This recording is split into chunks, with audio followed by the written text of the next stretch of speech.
خرم نے ان کی بات کاٹتے ہوئے پرزور انداز میں تردید کی۔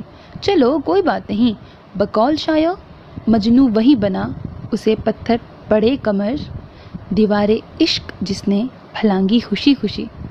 مصطفیٰ خان نے اس کے کندھے پر ہاتھ رکھ کر پچکارا، پھر جاذب کی طرف دیکھ کر آنکھ دبائی۔ وہ تینوں ہنسنے لگے۔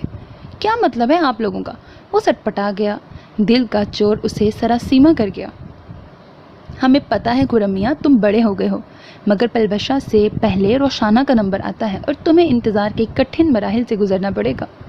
جاذب نے اس کا کاندھا دبایا اور جیسے اس کی سانس سینے میں اٹک کے رہ گئی۔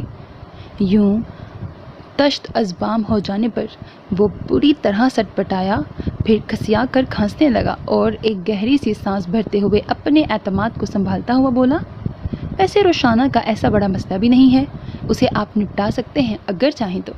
اس نے یہ حملہ براہ راست طلال پر کیا تھا۔ جاذب بھائی بے ساختہ ہنس پڑے، مگر خرم کی اس بات پر طلال کے چہرے کے زاویوں میں یک لخت کھچاؤ آ گیا۔ اس کے لبوں پر رقصاں مسکراہٹ یوں گم ہو گئی جیسے کسی نے نغمہ ساز کا گلا دبا دیا ہو۔ اس نے خاصی برہمی کے ساتھ خرم کو دیکھا۔ تم جانتے ہو میں مذاق میں بھی اس طرح کی باتیں پسند نہیں کرتا، اور جاذب تم تو کم از کم اس طرح کی بےہودگیوں میں ساتھ مت دیا کرو۔ وہ جاذب کی ہنسی پر کچھ اور بھی برہم ہو گیا تھا۔ اس سے پہلے کہ وہ مزید اپنی گرمی دکھاتا، کمال چچا اس طرف آتے دکھائی دیے، ساتھ ہی عادل بھی چائے کی ٹرے تھامے چلا آ رہا تھا، اور یوں یہ بات وہیں ختم ہو گئی۔ تو نے دیکھی ہے وہ پیشانی، وہ رخسار، وہ ہونٹ، زندگی جن کے تصور میں لٹا دی ہم نے، تجھ پہ اٹھی ہیں وہ کھوئی ہوئی ساحر آنکھیں، تجھ کو معلوم ہے کیوں عمر گنوا دی ہم نے۔ گاڑی کا فرنٹ ڈور کھولتے ہوئے مصطفیٰ خان نے یوں ہی جھکی نظروں سے روشانہ کے ساتھ آتی لالا رخ کے سیاہ چادر کے حالے میں مقید چہرے کو دیکھا، پھر اپنے ہی جذبوں کی شدت سے گھبرا کر نظروں کا زاویہ بدل لیا۔ یہ خرم کہاں چلا گیا؟ مصطفیٰ خان کو وہ خرم کی گاڑی کے پاس دیکھ کر پریشان ہو گئی۔ خرم کو جلدی تھی، اسے اپنے کسی کام کے سلسلے میں جانا تھا۔ آپ لوگوں کو شاپنگ سینٹر ہی ڈراپ کرنا ہے تو میرا خیال ہے یہ ایسا مشکل کام بھی نہیں جو میں انجام نہ دے سکوں۔ وہ خوش دلی سے مسکرایا اور ایک گہرا سانس یوں کھینچا گویا تازہ ہوا کو پھپھڑوں میں اتار رہا ہو۔ آئیے پلیز بیٹھ جائیے۔ وہ ڈرائیونگ سیٹ سنبھالتے ہوئے انہیں تذبذب میں مبتلا دیکھ کر متانت سے بولا، کیا حرج ہے لالی، ہمیں شاپنگ پر ہی تو جانا ہے، یہ ڈراپ ہی تو کریں گے نا وہاں پر؟ روشانہ دبی زبان میں بولی۔ لالا رخ کو خرم کی اس غیر ذمہ دارانہ حرکت پر غصہ تو اچھا خاصا آ رہا تھا۔ ان دونوں کے بیٹھتے ہی گاڑی پورچ کی چمکتی سطح سے پھسلتی سڑک پر آ کر دوڑنے لگی۔ تمہارے شہر کا موسم بڑا سہانا لگے، میں ایک شام چرا لوں اگر برا نہ لگے۔ گاڑی کی خاموش فضا میں یک لخت گونجنے والے گانے نے لالا رخ کو کانشیس سا کر دیا۔ اس نے بے ساختہ سامنے دیکھا، بیک مرر پر اٹھنے والی نگاہوں نے بھی اس لمحے کو گرفت میں لیا تھا، اور نگاہوں کا یہ تصادم بڑا بے ساختہ اور پرمعنی تھا۔ جو ڈوبنا ہے تو اتنے سکون سے ڈوبو کہ آس پاس کی لہروں کو بھی پتہ نہ چلے۔ پلیز میوزک بند کر دیجیے، میری عادت نہیں ہے راستے میں میوزک سننے کی۔ وہ نظروں کا زاویہ بدل کر کھڑکی سے باہر دیکھنے لگی۔ آئی ایم سوری، دراصل میں تنہا ہوتا ہوں تو ہلکی میوزک ضرور سنتا ہوں۔ اس نے بیک مرر سے اس کا چہرہ بنظر غور دیکھا اور ٹیپ بند کر دیا۔ اور شاید آپ بھول گئے کہ آپ گاڑی میں اس وقت تنہا نہیں ہیں۔ روشانہ ایک مسکراہٹ کے ساتھ بولی۔ اس نے شاید لالا رخ کے چہرے پر پھیلنے والی غیر معمولی سنجیدگی کو دیکھا ہی نہیں۔ ہاں شاید، یوں بھی تنہائی کا احساس آپ کے اپنے اندر سے اٹھتا ہے۔ اس نے پیچھے آنے والی گاڑی کو راستہ دیا اور گاڑی کی سپیڈ آہستہ کر لی۔ بسا اوقات انسان ہجوم میں بھی تنہا ہوتا ہے اور کبھی اکیلے میں بھی تنہا نہیں ہوتا۔ کسی کا خیال ہمیں تنہا ہونے نہیں دیتا۔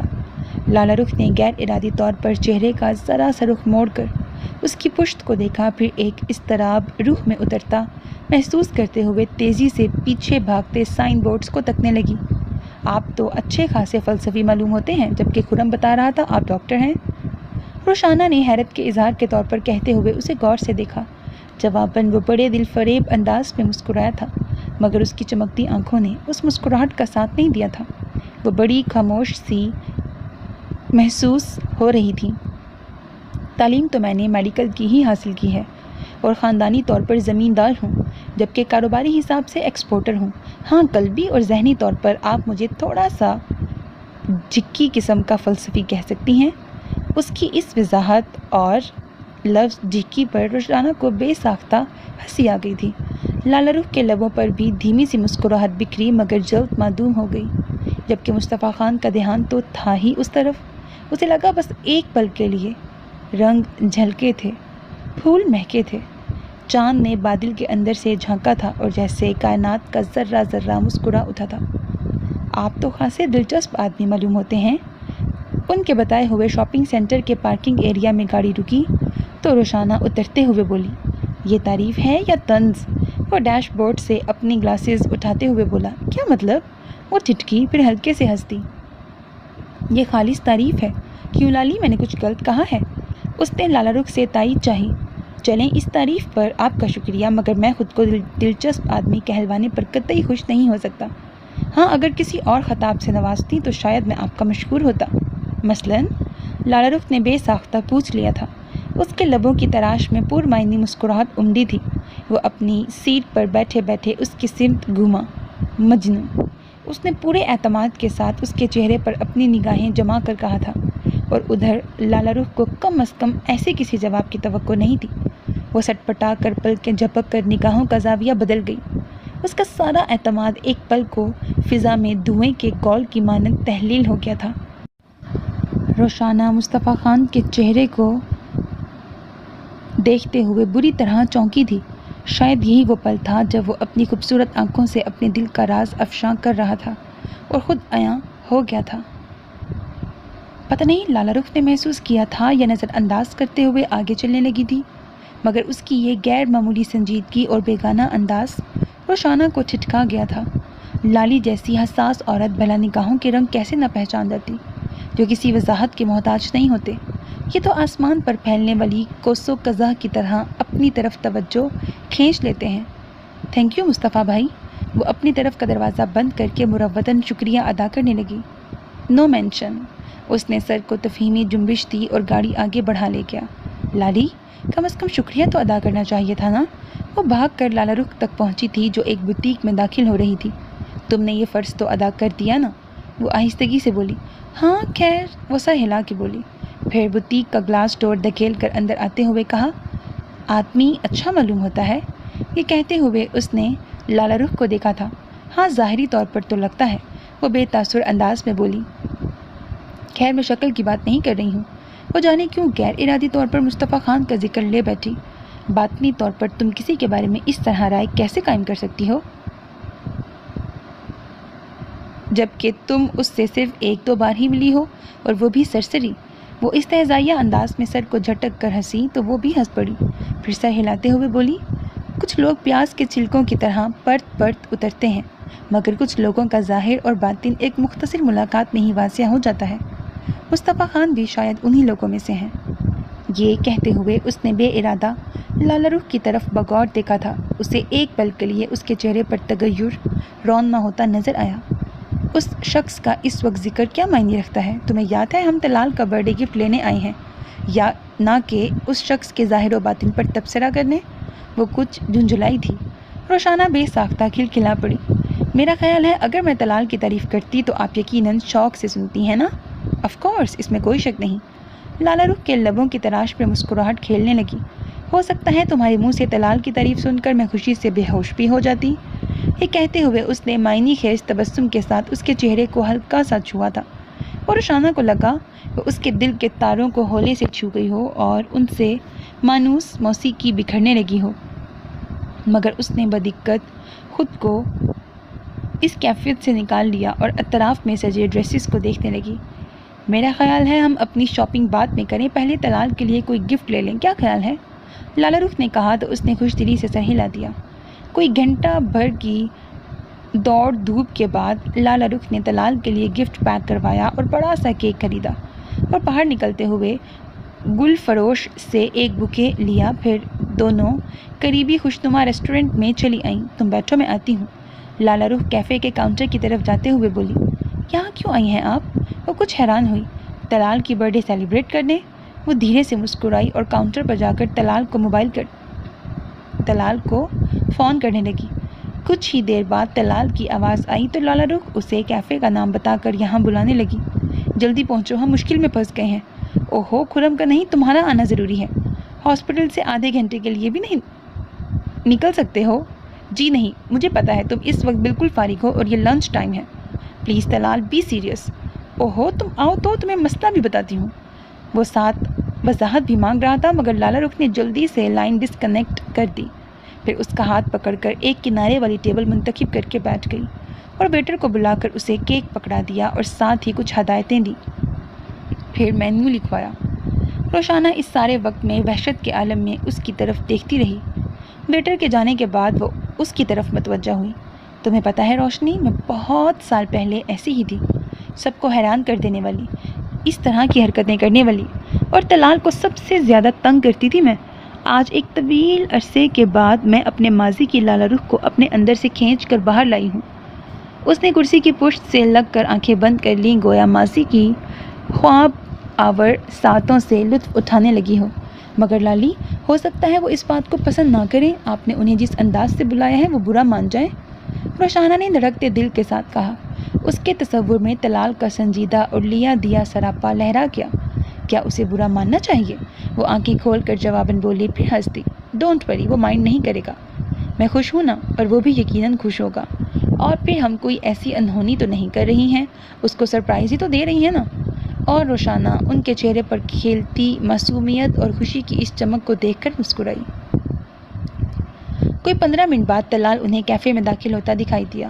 سفید شلوار سوٹ، پیروں میں لیدر کی سیاہ چپل، ہاتھ میں گاڑی کی چین تھی۔ لالا رخ کو اطمینان سے کرسی پر بیٹھے دیکھ کر وہ ٹھٹکا اور قدرے مشکوک انداز میں اسے گھورنے لگا۔ لالی، کیا مسئلہ ہے تم لوگوں کا؟ پرس اگر چوری ہو گیا ہے تو کیفے میں آنے کی ضرورت کیا تھی؟ سیدھی گھر چلی جاتی رکشے میں بیٹھ کر۔ وہ بولتے بولتے چپ ہو گیا۔ روشانہ کے لبوں سے نکلنے والی مدھم جھنکار جیسی ہنسی نے اسے چونکایا، مگر وہ بے ساختہ امڑ آنے والی ہنسی کو جلدی سے دبا کر سر جھکا گئی۔ لالی، ایک گہرا سانس بھرتے ہوئے اس نے لالا رخ کا از سر نو جائزہ لیا۔ معاملہ کیا ہے؟ اس کے چہرے پر پھیلی سنجیدگی کچھ اور گہری ہو گئی۔ وہ وہاں بیٹھ تو گیا مگر اس کے انداز میں جھنجھلاہٹ اور ناگواریت تھی۔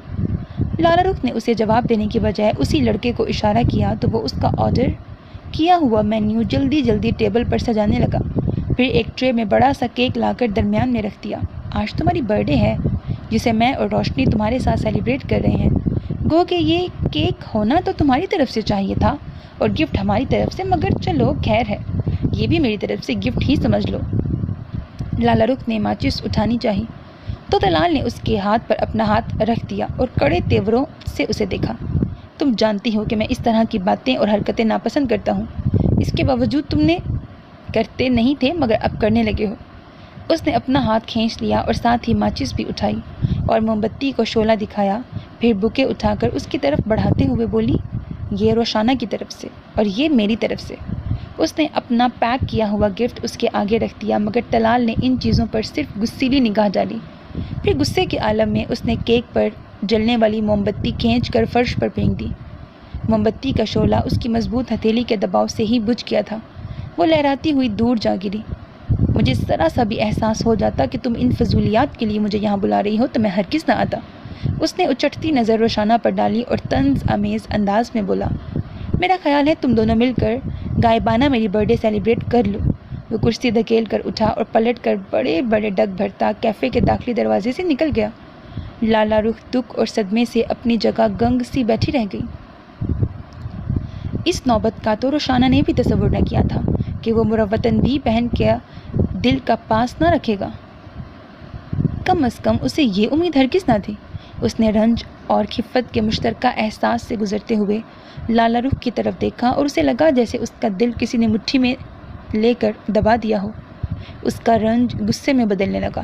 اسے طلال پر اتنا شدید غصہ آیا کہ اگر وہ اس لمحے اس کے سامنے موجود ہوتا تو وہ اسے شوٹ کر دیتی، نہیں تو یہ کیک اٹھا کر اس کے سر پر زور سے مار دیتی۔ چلے لالی، اٹھیے، گھر چلتے ہیں۔ وہ ایک دم کرسی دھکیل کر کھڑی ہو گئی۔ لالا رخ نے اس کی طرف دیکھا، احساس تذلیل اور غصے سے اس کا چہرہ یوں سرخ ہو رہا تھا گویا ابھی خون چھلک پڑے گا۔ لالا رخ بادل نخواستہ خاموشی سے اٹھ گئی۔ لالا رخ کے منع کرنے کے باوجود اس نے کیک اور دوسری چیزیں پیک کروائیں اور انہیں لیے نکل آئی۔ وہ ایسا نہیں تھا کبھی، مگر اب ہو گیا ہے۔ لالا رخ کمزور لہجے میں اس کی طرف سے صفائی لینے لگی۔ وہ تمسخر سے ہنس پڑی۔ آپ ہمیشہ دوسروں کو اپنی نگاہوں سے دیکھتی ہیں اور مصیبت یہ ہے کہ آپ کے پاس محبت بھری نظریں ہی ہیں۔ روشنی، میری وجہ سے تم بھی ہرٹ ہوئی ہو نا؟ اس نے اس کا ہاتھ پکڑ کر ندامت سے کہا تو وہ لب بھینچ کر رہ گئی، پھر غصے کے ابال کو دباتے ہوئے بولی، ہاں ہوئی ہوں، مگر اپنے لیے نہیں، آپ کے لیے۔ مجھے اپنی نہیں آپ کی انسلٹ فیل ہوئی ہے۔ یہ کہہ کر اس نے قریب سے گزرتے رکشا کو ہاتھ دے کر روک لیا۔ واپسی کا راستہ بے حد خاموشی سے کٹا۔ گھر آ کر لالا رخ اپنے کمرے میں بند ہو گئی۔ بہت کچھ چاہنے کے باوجود وہ روشانہ سے کچھ کہہ نہ سکی۔ عجیب سا درد اٹھا تھا جو اسے گم سم کر گیا تھا، جبکہ روشانہ اپنے اندر بھڑکتے الاؤ کو ٹھنڈا کرنے کے لیے ٹیرس میں چلی آئی تھی۔ اس نے وہیں سے پورچ میں جھانکا۔ طلال کی گاڑی موجود نہیں تھی، جس کا مطلب تھا وہ ہاسپٹل ہی واپس گیا تھا۔ وہ اس کی واپسی کا انتظار کرنے لگی۔ آج اس نے لالا رخ کو جس طرح بکھرتے دیکھا تھا وہ اس کے دل کو لہو کر گیا تھا۔ طلال کے رویے نے آگ سی لگا دی تھی۔ اسے اس شخص کے سارے رویے یاد آ رہے تھے۔ ہینا کے منہ پہ لگنے والا وہ تماچا بھی وہ اب تک اپنے دل پر محسوس کر رہی تھی۔ وہ ایسا نہیں تھا مگر اب ہو گیا ہے۔ لالا رخ بار بار یہ کہتی رہی تھی مگر وہ کسی طور ماننے کو تیار نہ تھی۔ اور کیوں کر ہوتی؟ اس کا خیال تھا جو انسان اپنی کیفیات پر قابو نہ رکھ سکے، موجودہ حالات میں خود کو نہ ڈھال سکے، وہ انسان نہیں ہوتا۔ چونکہ انسان کی جبلت میں تو قدرت نے ایک لچک رکھی ہے، یہ لچک اس کے اندر سے نکل جائے تو انسان حیوان کے درجے میں داخل ہو جاتا ہے۔ وہ شام تک انگاروں پر لوٹتی رہی تھی۔ بریکٹ ڈھلتی شام کو سب سے پہلے اسی کی گاڑی پورچ میں آ کر رکی تھی۔ وہ خلاف معمول جلدی آ گیا تھا اور اس نے شکر کیا کہ خرم اور عادل مصطفیٰ خان کے ہمراہ باہر جا چکے تھے۔ وہ کچن میں چائے بنا رہی تھی جب وہ ڈھیلے ڈھیلے قدموں سے لابی سے گزر کر اپنے کمرے کی طرف جا رہا تھا۔ معمول کے مطابق اس نے رفیہ بیگم کو سلام کیا۔ آج وہ لابی میں بھی جا کر نہیں بیٹھا اور چائے کا آرڈر دے کر سیدھا اپنے کمرے میں چلا گیا۔ وہ اپنی وارڈروب میں منہ دیے جانے کیا تلاش کر رہا تھا جب دروازہ ہلکے سے بجا۔ اس نے رخ موڑ کر کم ان کہا اور دیوار گیر آئینے میں دیکھا۔ روشانہ آہستگی سے اندر آتی دکھائی دی۔ اس کے چہرے پر غیر معمولی پن دیکھ کر ہی وہ سمجھ گیا تھا کہ وہ کیوں آئی تھی۔ فرمائیے۔ اس نے وارڈروب بند کر کے اسے خاصی چبھتی نظروں سے دیکھا مگر زیادہ دیر تک نہ دیکھ سکا۔ اس کی خوشنما آنکھوں میں بڑی کشش تھی۔ آپ یہ بات اچھی طرح جانتے تھے کہ لالا رخ نے یہ سب آپ کی محبت میں ہی کیا تھا، مگر آپ جیسے بے حس انسان کو محبت کرنے کا سلیقہ تو ہے ہی نہیں، شاید محبت کی قدر کرنا بھی نہیں آتا۔ اس نے ہاتھ میں پکڑا ہوا پیکٹ اس کے بیڈ پر پھینکنے کے انداز میں پٹکتے ہوئے اپنے اندر کا لاوا نکالا۔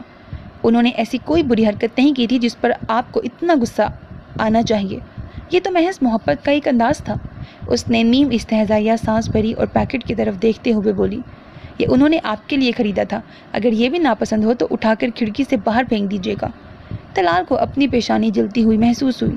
اس نے خاص سے برہم تاثرات کے ساتھ اسے دیکھا اور کوئی سخت بات کہتے کہتے رک گیا، پھر لب بھینچ کر رخ موڑتے ہوئے بولا، لالا رخ اچھی طرح جانتی ہے کہ میں اس طرح کی تقاریب کو پسند نہیں کرتا۔ وہ میرے مزاج سے اچھی طرح واقف ہے، اس کے باوجود اس نے ایسی حرکت کی تو غصہ آنا تو لازمی بات تھی۔ اس کے لہجے میں کہیں بھی شرمندگی نہیں تھی، گویا وہ اپنے رویے پر مطمئن تھا۔ روشانہ کو اپنے اندر سے غصے کی تیز لہر اٹھتی محسوس ہوئی۔ ناپسند کرنا اور بات ہے اور دل توڑ کے آ جانا اور بات ہے۔ وہ طنز سے ہنسی، میں فطرتاً ایسا ہی ہوں، وہ بے رحم اور بے تاثر لہجے میں کہتا کھڑکیوں کے پردوں کی ڈور کھینچنے لگا۔ آپ مجھے شرمندہ کرنے آئی ہیں یا محض لالا رخ کے احساسات سے باخبر کرنے؟ لالا رخ کے احساسات سے تو آپ کو باخبر ہونا ہی چاہیے تھا، اور رہی شرمندگی کی بات تو وہ تو آپ کو اپنے رویے کا احساس کر کے از خود ہونی چاہیے۔ میں تو لالی کا یہ گفٹ دینے آئی تھی جو انہوں نے ایک ناقدر شناس شخص کے لیے خریدا تھا۔ پھر ایک متاسفانہ نگاہ اس پر ڈالتے ہوئے بولی، دکھ اس بات کا ہے کہ آپ کو اپنے رویے پر دکھ نہیں ہوتا۔ وہ پلٹ کر دروازے سے نکلنے لگی، تب وہ آہستگی سے بولا، مس روشانہ، کسی کے بارے میں اول تو یوں کھلے طور پر رائے دینا غیر اخلاقی بات ہے، اور دوسری بات یہ کہ کسی کو برتے بغیر رائے دینا قطعی احمقانہ سی بات ہے۔ وہ پلٹی تو وہ ہلکے سے مسکرایا تھا، لیکن اس کی مسکراہٹ میں نہ طنز تھا نہ ناگواری، بلکہ عجیب سی کیفیت تھی، بے حد سرد سی، ایسی ہی سرد مہری آنکھوں میں بھی تھی۔ وہ چلتا ہوا اس سے تھوڑے فاصلے پہ رک گیا۔ یقیناً یہ احساس بڑا ہی خوشگوار اور تقویت کا باعث ہوتا ہے کہ کوئی آپ کے لیے خوشیوں کا طالب ہے، مسرتوں کے راستے ہموار کر رہا ہے، مگر جب دل میں کہیں کانٹا سا پیوست ہو، امنگوں اور سرمستی کا کوئی خیال کاٹ رہا ہو، تو خوشیاں محض طفل تسلیاں سی لگتی ہیں۔ جب تک اندر کی تیش ختم نہ ہو، باہر کی چھاؤں ہونے کے باوجود تقویت نہیں بخشتی۔ اس کے سرد اور بے مہر چہرے پر ایک پل کے لیے افسردگی کی جھلک نظر آئی تھی، مگر دوسرے ہی پل وہ اپنی اس کیفیت سے نکل آیا اور ایک گہرا سانس بھرتے ہوئے اس کے چہرے پر اترنے والے تحیر سے نظریں چراتے ہوئے بولا، میں اپنے رویوں پر اگر شرمندہ نہیں ہوں تو لالی اچھی طرح واقف ہے کہ کیوں نہیں ہوں۔ اس کے لہجے میں پھر وہی سرد مہری اتر آئی جو روشانہ کو اول روز سے دکھائی دی تھی۔ دیا ایک پھونک میں بجھ جاتا ہے، مگر اسے جلانے کے لیے کتنا وقت، توانائی اور تیل خرچ ہوتا ہے، یہ بجھانے والا نہیں جان سکتا۔ وہ دل گرفتگی سے بولی اور اس کے چہرے کے تاثرات کا جائزہ لینے کے لیے رکی نہیں، پلٹ کر کمرے سے نکل گئی۔ وہ اذیت کے احساس کے ساتھ کتنی دیر کھڑا رہا، پھر بوجھل سی سانس فضا کے سپرد کرتے ہوئے اس طرح بھی انداز میں کمرے میں ٹہلنے لگا، پھر کھڑکی کھول کر ڈھلتی شام کو تکنے لگا۔ اسے اپنے اعصاب یوں جھنجھناتے محسوس ہو رہے تھے جیسے لاسٹک کو کسی نے کھینچ کر چھوڑ دیا ہو۔ کتنی دیر تک اس کی موجودگی کی ایک عجیب سی مہک کمرے میں محسوس ہوتی رہی، اس کے لہجے کی ترشی اور آنکھوں کی برہمی کی کاٹ وہ دل پر محسوس کرتا رہا۔ میرا تو خیال تھا کہ عاشقوں شاعروں کو ہی اداسی، خاموشی اور تنہائی متاثر کرتی ہے۔ مصطفیٰ خان کی آواز نے اس کے ذہن کی فضا پر ارتعاش پیدا کیا، اس کے وجود پر چھایا گہرا سکوت ایک چھناکے سے ٹوٹا، تاہم اس نے کھڑکی سے باہر دیکھتے رہنے کا عمل ترک نہیں کیا۔ یہ بوجھل پن، یہ تنہائی، گہری خاموشی، سوچوں کا ہجوم وغیرہ وغیرہ رومانویت کی علامتیں ہیں۔ ویسے تو وہ گاڑی کی چابی ٹیبل پر اچھال کر اس کے پاس آ کھڑا ہوا اور خاص سے معنی خیز انداز میں کھنکھارا، یہ تمہارے اپنے تجربات ہیں، انہیں کم از کم مجھ پر لاگو مت کرو۔ وہ اس کی طرف دیکھ کر مسکرایا۔ جواباً مصطفیٰ خان اسے سر سے پیر تک جائزہ لیتی نگاہوں سے گھورتے ہوئے بولا، میں اپنے تجربے کی روشنی میں ہی یہ بات کہہ رہا ہوں۔ یہ کہہ کر وہ بے ساختہ ہنسا تھا، پھر ایک دم اس کی نظریں بیڈ پر رکھے گفٹ پیکٹ پہ پڑیں۔ اوہ، یہاں تو کھلے ثبوت بھی موجود ہیں۔ اس نے جھک کر خوبصورت گفٹ ریپر میں بندھا پیکٹ اٹھا لیا اور معنی خیز انداز میں ہلکی سانس بھری۔ ہم تو بدنام ہیں عدم یوں ہی، لوگ دنیا میں کیا نہیں کرتے، بکواس ہی کرتے رہنا، بے سوچے سمجھے بولنے کی عادت نہیں بدلے گی تمہاری۔ چور کی داڑھی میں تنکا، میں تو ابھی صرف اندازے لگا رہا تھا۔ وہ مسکین سی صورت بنائے اسے دیکھنے لگا، پھر گفٹ پر انگلیاں مارتے ہوئے اس کی طرف قدرے جھکا۔ تم وضاحت کر دو کہ یہ گفٹ کہاں سے آیا، کس نے بھیجا اور کیوں بھیجا؟ ویسے گفٹ بھیجنے والا خاصا باذوق معلوم ہوتا ہے، پیکنگ سے لگ رہا ہے اندر علم کا خزانہ ہے، اگر اجازت ہو تو کھول کر دیکھ لوں۔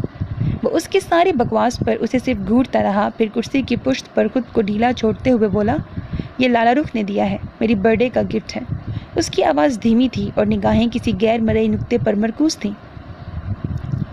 مصطفیٰ خان کا ہاتھ ایک لمحے کو ٹھہر گیا، اس نے بڑے غور سے گفٹ کو دیکھا، پھر ہلکے سے مسکرایا۔ تبھی کہوں، پیکنگ سے ہی دینے والے کے باذوق ہونے کا اندازہ ہو رہا تھا۔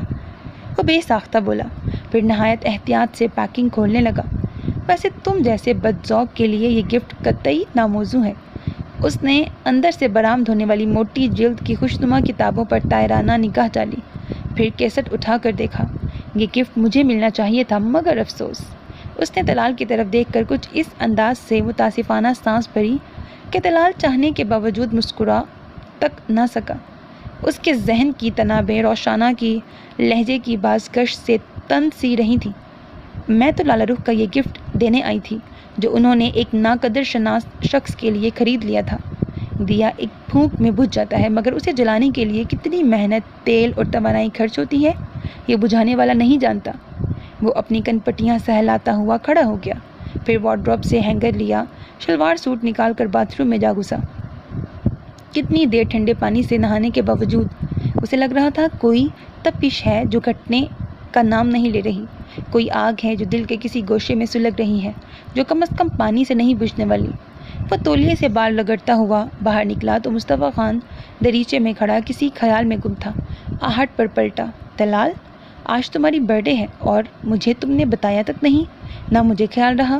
کمال ہے، آج کا اتنا اہم دن اتنی بے کیفی اور خاموشی سے گزر رہا ہے۔ یہ تم کیسے کنوتی ہو گئے ہو؟ مجھے یاد پڑتا ہے کہ کالج لائف میں تم بڑے ایکٹیو ہوا کرتے تھے۔ ہاں، کالج لائف میں کم از کم ہم عمر کے اس دور میں نہیں تھے۔ وہ تولیہ ایک طرف ڈال کر آئینے کے سامنے جا کر بال بنانے لگا۔ ہاں تو کیا ہوا؟ اب ہم میچور ہیں، مگر اس کا مطلب یہ تو نہیں کہ ان چھوٹی چھوٹی خوشیوں کو بڑھ کر تھامنے سے گریز کریں۔ تو تمہارا کیا مطلب ہے اب میں کیک پر موم بتیاں سجا کر ہیپی برتھ ڈے کے شور میں کیک کاٹوں؟ وہ اسے گھورنے لگا۔ نہیں خیر، یہ تو ہم کالج میں بھی نہیں کرتے تھے، اور اب تو یہ کرتے ہوئے تم تو کم از کم بہت برے لگو گے۔ مصطفیٰ خان اس کے سراپے پر نگاہیں دوڑاتے ہوئے ہنسا تھا، پھر اس کے ہاتھ سے برش لے کر جھنجھلاہٹ کے ساتھ برش ایک طرف ڈال دیا۔ کم از کم اسے ہلکے پھلکے انداز میں سب کے ساتھ شیئر تو کیا جا سکتا ہے نا؟ اور کیا کیا جانا چاہیے؟ وہ چپ سا رہ گیا، پھر سر اسپات میں ہلاتے ہوئے ہلکے سے مسکرایا۔ چھوٹی چھوٹی خوشیاں ایک دوسرے سے شیئر کرنے سے تھکے ہوئے ذہن اور روح کو بڑی آسودگی میسر آتی ہے۔ لالا رخ کا کہا ہوا یہ جملہ اسے یاد آ گیا تھا۔ اس نے کتابوں پر نظر ڈالی، یوں بھی اسے اپنے رویوں کی تلافی بھی تو کرنی تھی، اور اسے یقین تھا لالی اس سے خفا ہرگز نہیں ہوگی۔ ایک پل کے لیے ذہن کی سطح پر روشانہ کا تپا تپا چہرہ ابھرا، جسے اس نے بڑی بے آرامی جیسی کیفیت سے سر جھٹک کر جھٹکا دیا، گویا اس کے تصور سے نگاہیں چرانا چاہی ہوں۔ پھر مصطفیٰ کے ساتھ رات کا پروگرام سیٹ کرنے لگا۔ رات اس نے سب کو ہی سرپرائز دیا تھا، جو سب کے لیے بے حد مسرت انگیز تھا۔ خصوصاً لالا رخ کو تو یقین نہیں آیا تھا کہ از خود وہ اپنی سالگرہ کو سیلیبریٹ کرے گا۔ وہ اس کا ہاتھ پکڑ کر نم پلکوں کے ساتھ مسکرا دی۔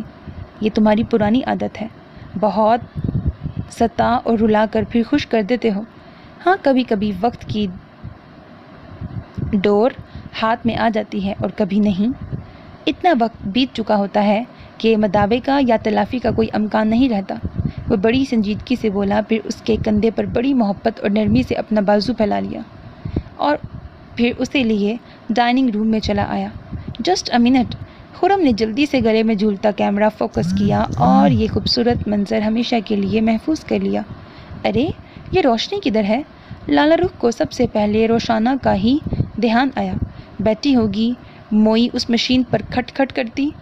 آمنہ بیگم کا دھیان بھی اس کی طرف گیا۔ کمپیوٹر کو مشین کہنے پر وہ خوب مذاق کا نشانہ بنتی تھی۔ اس مشین کو کھٹ کھٹ کر کے نہیں چلایا جاتا نانو، اس لیے کہ اس میں نہ پیٹرول ڈلتا ہے نہ تیل۔ ہاں، مجھے سب خبر ہے۔ اس کمبخت مشین میں انسانی جان کا خون پڑتا ہے۔ وہ برا سا منہ بنا کر بولی تو سب ہنسنے لگے۔ آپ نے تو کمپیوٹر بیچارے کو آدم خور بنا دیا۔ کیوں تنگ کر رہے ہو خرم خالہ جان کو؟ طلال نے اسے ڈپٹا۔ ارے بیٹا، یہ مجھے تنگ نہ کرے گا تو اس کا کھانا کیسے ہضم ہوگا؟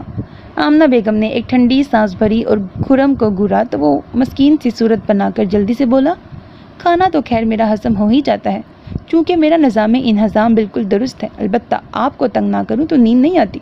ویسے نانو، وہ لوازمات سے بھری پلیٹ اٹھا کر ان کے قریب ہی قالین پر بیٹھ گیا اور ایک ٹھنڈی قسم کی سانس بھرتے ہوئے بولا، مجھے آج کل واقعی نیند نہیں آتی۔ ساری رات اختر شماری کرتا ہوں، ستارے ختم ہو جاتے ہیں مگر نیند پھر بھی نہیں آتی۔ آپ کے پاس کوئی مجرب نسخہ ہو تو بتائیے۔ خدا خیر کرے، نیند کیوں نہیں آتی بچے؟ آمنہ بیگم تڑپ سی گئیں، جبکہ سعدیہ پھپھو اپنی جگہ بیٹھی اسے خشمگی نظروں سے گھور کر رہ گئی۔ اس کا ہاضمہ خراب ہے خالہ جان، جاذب نے جلدی سے کہا۔ ہاضمہ نہیں، دماغ خراب ہے اس کا، طلال نے اسے گھورتے ہوئے کہا تو وہ ان دونوں کو شاکی نظروں سے دیکھ کر رہ گیا، پھر اٹھ کر صوفے پر جا بیٹھا اور غمزدہ قسم کی سانس بھری۔ موت کا ایک دن مقرر ہے، نیند کیوں رات بھر نہیں آتی؟ کچھ غلط بول گئے ہو۔ مصطفیٰ خان ہنستے ہوئے اس کی سمت جھکا۔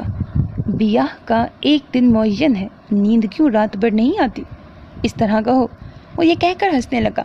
خرم بری طرح جھینپ گیا اور سر کھجانے لگا۔ نیند بھی آ جائے گی، مجھ سے ٹیبلٹ لے لینا، روزانہ 2 کھاؤ گے اور کھراٹے کی نیند آئے گی۔ کیوں بچے کے پیچھے پڑ گئے ہو؟ اس کی آہوں کو سمجھو، ان ٹھنڈی سانسوں کا مطلب اخذ کرو۔ مصطفیٰ خان نے خرم کے سر پر یوں ہاتھ پھیرا جیسے کسی بچے کو پچکار رہا ہو۔ اس بچے کی آہوں اور سانسوں کا مطلب تو اس کی ماں ہی اخذ کرے گی۔ جاذب بھائی یہ کہہ کر ہنس دیے۔ کیوں خرم، یہ ٹھنڈی ٹھنڈی آہیں چاچی کے کمرے میں جا کے کیوں نہیں بھرتے؟ تو آپ کس لیے بیٹھے ہیں؟ اتنا سا کام بھی نہیں کر سکتے؟ وہ ڈٹائی سے بولا تو جاذب باقاعدہ ابرو اچکا کر اسے گھور کر رہ گیا۔ چاچی بھی یہیں موجود ہیں اور چچا جان بھی، کہو تو ابھی پیغام رساں ہونے کا ثبوت دے دوں، بات کروں ان سے؟ ارے نہیں جاذب بھائی، کیوں مروانے پہ تلے ہیں، میں تو مذاق کر رہا ہوں۔ خرم نے سچ سمجھ کر گھبرا کر ان کے گھٹنے پر ہاتھ کا دباؤ ڈال دیا، مبادا وہ اٹھ کر خواتین کی طرف ہی نہ چلے جائیں۔ طلال اور مصطفیٰ خان بے ساختہ ہنسنے لگے۔ طلال کی مسکراہٹ ہونٹوں میں سمٹی تھی۔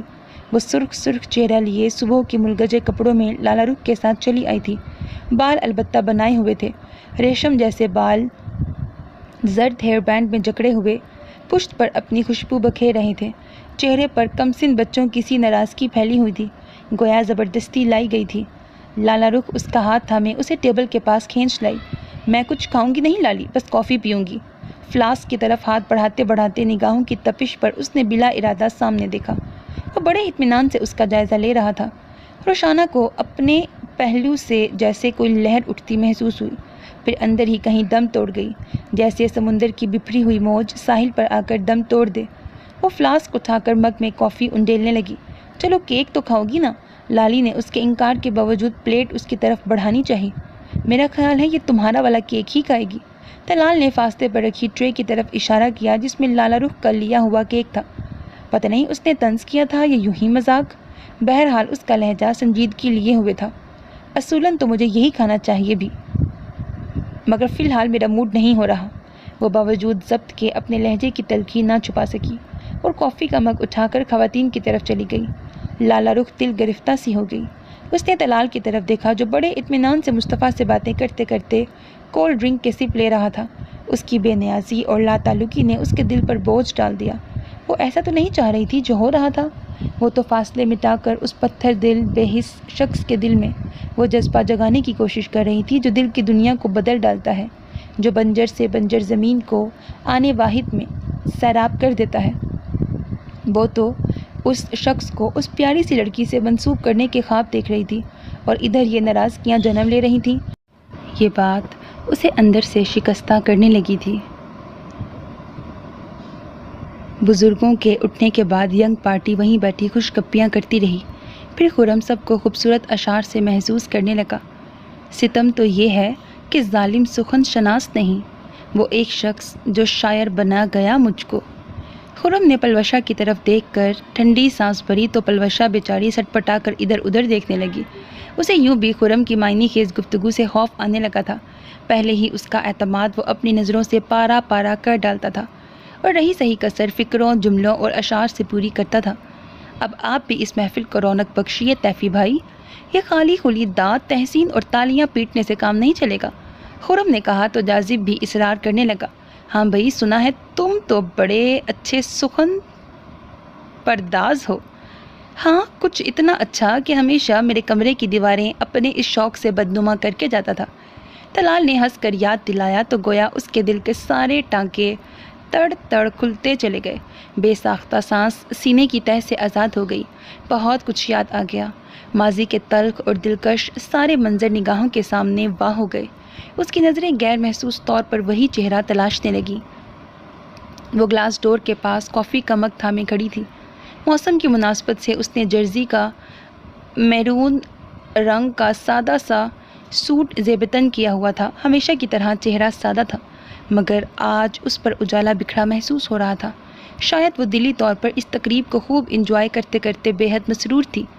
مصطفیٰ خان کے دل میں وہی مانوس جذبے سر اٹھانے لگے۔ اعتراف کا لاشعوری جنون امڑنے لگا۔ ہمارا دل سویرے کا سنہرا جام ہو جائے، چراغوں کی طرح آنکھیں جلیں جب شام ہو جائے، کبھی تو آسماں سے چاند اترے شام ہو جائے، تمہارے نام کی ایک خوبصورت شام ہو جائے۔ اس کی بھاری آواز میں اتنا جذبہ تھا اور ایک طرح کی شگفتگی کہ لالا رخ بڑے بے ساختہ پن کے ساتھ اس کی طرف متوجہ ہوئی تھی، مگر اس طرف دیکھنا ہی قیامت ہوا تھا۔ پتہ نہیں اس کی نشیلی آنکھوں میں کوئی ایسی تپش تھی یا شاعری اور اس کی ادائیگی میں کہ اس کے پہلو سے آنچ اٹھنے لگی۔ عجب حالات تھے، یوں دل کا سودا ہو گیا آخر، محبت کی حویلی جس طرح نیلام ہو جائے، سمندر کے سفر میں اس طرح آواز دے ہم کو، ہوائیں تیز ہوں اور کشتیوں میں شام ہو جائے۔ سبھی اس کی سحر انگیز آواز اور لب و لہجے کے تلسم میں جکڑے ہوئے تھے۔ مجھے معلوم ہے اس کا ٹھکانہ پھر کہاں ہوگا، پرندہ آسماں چھونے میں جب ناکام ہو جائے، اجالے اپنی یادوں کے ہمارے ساتھ رہنے دو، نہ جانے کس گلی میں زندگی کی شام ہو جائے۔ مصطفیٰ خان نے آخری اشعار 2 مرتبہ سنائے تھے اور براہ راست اسے دیکھا تھا۔ لمحہ بھر تو لالہ رخ بھی اس کی مقناطیسی آنکھوں کے سامنے لوہے کا ٹکڑا بن کر رہ گئی، پھر چونکی۔ روشانہ نے اس کے نزدیک آ کر اس کے کندھے پر آہستگی سے ہاتھ رکھا تھا۔ اس نے کافی کا خالی مگ جھک کر ٹیبل پہ رکھا اور اس کی طرف دیکھ کر یوں ہی مسکرانے لگی، پھر اس کا ہاتھ پکڑ کر پردہ اٹھا کر باہر نکل گئی، اور مصطفیٰ خان کو لگا گویا چراغوں میں روشنی نہ رہی ہو، ہر شے پر یکلخت تاریکی چھا گئی ہو، ساری روشنی سمٹ کر گہرے بادلوں کے اندر جا چھپی ہو۔ جاذب اور خرم دوسری غزل سننے کا اصرار کرنے لگے، مگر اس نے شائستگی سے معذرت کر لی۔ اس کے چہرے پر پھیلی غیر معمولی سرخی نے طلال کو مضطرب کر دیا۔ اس نے بڑی نرمی سے اس کے کندھے پر ہاتھ مارا تھا۔ کیا خیال ہے باہر نہ چلیں؟ وہ چونکا اور یوں ہی اس کی طرف دیکھا، پھر جیسے سنبھل سا گیا اور بادل ناخواستہ خاموشی سے اٹھ کر اس کے ہمراہ چل دیا۔ اس وقت اسے بھی کھلی فضا کی اشد ضرورت ہو رہی تھی۔ تم جیسے میچور باشعور شخص کے اپنے آپ کو دھوکہ دیتے رہنے پر مجھے حیرت ہوتی ہے۔ طلال نے بڑی دل گرفتگی کے ساتھ اسے دیکھا تھا۔ جواباً وہ گاڑی کی سیٹ پر سر ٹکائے، آنکھیں موندے، خود آزار سی کیفیت میں ہنس دیا۔ کیا ملتا ہے تمہیں یہ لمحے لمحے کی اذیت کو سہنا، ٹوٹنا اور خود ہی جڑنا؟ اس کھیل میں سوائے جان اور دل کے زیاں کے کیا ہے تحفی؟ جو شے تمہاری دسترس سے نکل گئی ہو اسے قبول کر لو، جو ہو گیا اسے مان لو، جو نہیں ہوا اسے بھول جاؤ۔ وہ گاڑی شفاف سڑکوں پر دوڑاتے ہوئے ایک دل گرفتگی کی کیفیت میں بولا تھا۔ مصطفیٰ خان سڑکوں کے کنارے جلتے بجھتے سائن بورڈز کو تکنے لگا، پھر ایک گہرا سانس کھینچا۔ اگر کہوں کہ امید کا دیا ایک بار پھر روشن ہوا ہے، موہوم سی ہی سہی امید بیدار ہوئی ہے۔ روشنی کی باریک لکیر گہری سے گہری تاریکی کا سینہ چیر سکتی ہے نا؟ یہ کہتے ہوئے اس نے بڑی چور نظروں سے طلال کی طرف دیکھا تھا۔ کیا مطلب؟ اس نے استفہامیہ نگاہوں سے اس کی طرف دیکھا تو وہ نظریں چرا گیا۔ ہاں، امید تو تبھی بیدار ہوتی ہے جب رسائی کی کوئی راہ دکھائی دے رہی ہو۔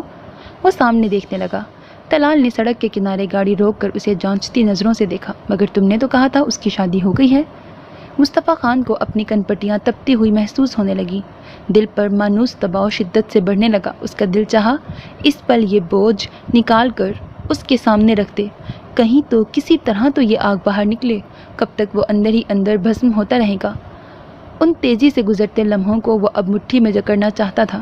وہ کالج بوائے تو نہیں تھا نا، عمر کے اس دور میں تھا کہ محض یادوں، خیالوں اور محبوب کے تصور سے بہل کر پریکٹیکل لائف میں آنے تک کا انتظار کرتا۔ ادھر خاندان والوں کا بھی شادی کے لیے دباؤ بڑھتا جا رہا تھا، اور سچ تو یہ تھا کہ اسے بھی من چاہے ساتھی کی طلب ہو رہی تھی۔ وہ بھی نارمل زندگی گزارنا چاہتا تھا اور ایک موہوم سی امید پر یہاں چلا آیا تھا جو ٹوٹتے ٹوٹتے پھر جوان ہو گئی تھی، اور اب وہ یہ بازی ہارنا نہیں چاہتا تھا۔ اس نے اپنا بکھرتا اعتماد سمیٹا۔ اس نے طلال کے سامنے یہ راز عیاں کر دیا کہ اس کی پسند کوئی اور نہیں، اس کی بہن لالہ رخ ہے۔ یہ انکشاف یقیناً طلال کے لیے غیر متوقع اور اعصاب شکن ثابت ہوا تھا۔